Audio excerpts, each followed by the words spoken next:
నమస్తే, welcome to ANR news updates. తరచుగా విమానాల్లో ప్రయాణించే వారికి కిటికీలోంచి బయటకు చూడడంపై ఆసక్తి తగ్గిపోతుంది. అలా అని పడుకుందామన్నా కొందరికి నిద్ర పట్టదు. కనీసం ఫోన్ వాడుకుందామన్నా ఏమీ చేయలేని పరిస్థితి. ఎందుకంటే సిగ్నల్స్ ఉండవు. ఇన్నాళ్ళు ఇలాంటి సమస్యలతో అనేక మంది ప్రయాణికులు ఇబ్బందులు పడ్డారు. కానీ ఎయిర్ ఇండియా సంస్థ ఈ సమస్యలకు చెక్ పెడుతోంది. ముఖ్యంగా దేశీయ అంతర్జాతీయ విమాన సేవల్లో వైఫై అందుబాటులోకి తీసుకువచ్చి ప్రయాణికులకు తెగ ఎంటర్టైన్ చేస్తుంది.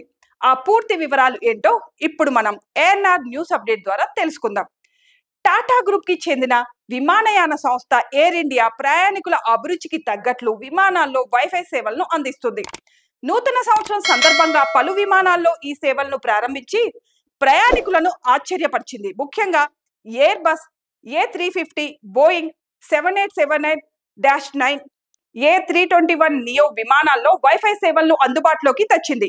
ఇలా దేశీయ విమానాల్లో వైఫై అందించిన మొదటి భారతీయ విమాన సంస్థగా ఎయిర్ ఇండియా నిలిచింది. వైఫై సేవలను వినియోగించుకుంటూ ప్రయాణికులు ఏమైనా బ్రౌజ్ చేసుకోవచ్చు. ముఖ్యంగా సోషల్ మీడియాను వాడుకోవడంతో పాటు స్నేహితులు, కుటుంబ సభ్యులతో చాటింగ్ కూడా చేసుకోవచ్చు.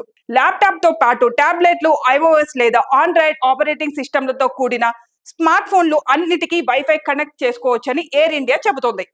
అయితే ఇందుకు ఓ షరతు కూడా పెట్టింది. ముఖ్యంగా 10,000 అడుగుల కంటే ఎక్కువ ఎత్తులో ఉన్నప్పుడు మాత్రమే ప్రయాణికులు అందరూ వైఫైని కనెక్ట్ చేసుకోవచ్చు. ప్రయాణికుల ఇష్టాలకు తగ్గట్లు వైఫై సేవలను అందుబాటులోకి తీసుకువచ్చామని, ప్రతి ఒక్క ప్రయాణికుడు వైఫై ఉపయోగించుకొని ప్రయాణ సమయంలో ఎంజాయ్ చేస్తారని కోరుకుంటున్నట్లు Air India chief customer experience officer Rajesh Dogra తెలిపారు. అంతర్జాతీయ సేవల్లో వైఫై అందిస్తున్న Air India bus A350 pilot project మాదిరిగానే దేశీయంగా కూడా సేవలు కొనసాగుతాయని తెలిపారు. న్యూయార్క్, లండన్, పారిస్, సింగపూర్ సహా అంతర్జాతీయ గమ్యస్థానాలకు సేవలు అందిస్తున్న air bus A321 neo, Boeing B787-9 విమానాల్లో కూడా వైఫై సేవలు అందుబాటులో ఉన్నట్లు చెప్పుకొచ్చారు.